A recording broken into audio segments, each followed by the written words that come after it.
চলে যাবে হাঁটতে হাঁটতে ওই পারে। না রে, আর ওই পারে যাবো না। মামা বাড়ি থেকে যেদিন ফিরবো তার আগের দিন আমরা চলে গেছিলাম মুকুটমণিপুরে। আমাদের ওই 4টের সময় বেরোনোর কথা ছিল, কিন্তু তখনও টোটো আসেনি বলে আমরা ওই 4:30 নাগাদ বেরোই। অনেকক্ষণই টাইম লাগে যেতে টোটোতে, প্রায় আধ ঘন্টার ওপরে, বাট রাস্তাটা এত সুন্দর যে এতক্ষণ টাইম লাগাটা কোনো ম্যাটারই করেনি। পৌঁছে ওখানে একটা শিব মন্দির ছিল, সেটাই দেখতে যাচ্ছিলাম আমরা। আর রাস্তাটা একটু ঢালু ছিল বলে সবারই প্রবলেম হচ্ছিল, বাট একেবারে উপরে ওঠার পর যে ভিউটা দেখেছিলাম সেটা অসাধারণ। উপরে উঠেই সামনে ছিল শিব ঠাকুরের মন্দির, আর তার ঠিক ডান দিক দিয়ে একটা সিঁড়ি চলে গেছিল জঙ্গলের মধ্যে। আর মন্দিরের ঠিক বাঁ দিকে ছিল এই ভিউটা। ওখান থেকে ভীষণ সুন্দর লাগছিল দেখতে। তারপরে বেশ কিছুক্ষণ ওখানে থেকে আমরা নিচে চলে আসলাম। নিচে এসে আইসক্রিম খেয়ে একটু গেলাম জলে নামতে, আর আমার জিন্সটা এত টাইট ছিল যে আমি এটা তুলতেই পারছিলাম না, সেই জন্য আমি এরমভাবেই নেমে গেছি। ওখানে গিয়ে কয়েকটা ফটো তুললাম, ভিডিও করলাম, কাটিয়েও কয়েকটা ফটো তুললো, বাট ওরা আর জলে নামেনি।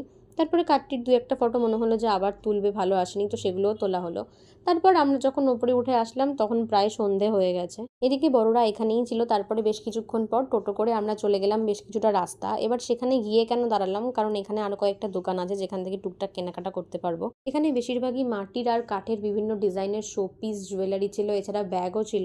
তো আমি বাড়ির জন্য আর নিজের জন্য টুকটাক জিনিস কিনলাম। তারপর ফেরার সময় দেখলাম রাস্তার মধ্যে কি সুন্দর আঁকা রয়েছে। আর কাঠটি রাস্তায় বেরোলে কি করে তোমরা এখনই দেখবে। কি সমস্যা জীবনে, মনে হচ্ছে কি গরুকে সেই না, গরুকে সেই লাল কাপড় দেখায় না।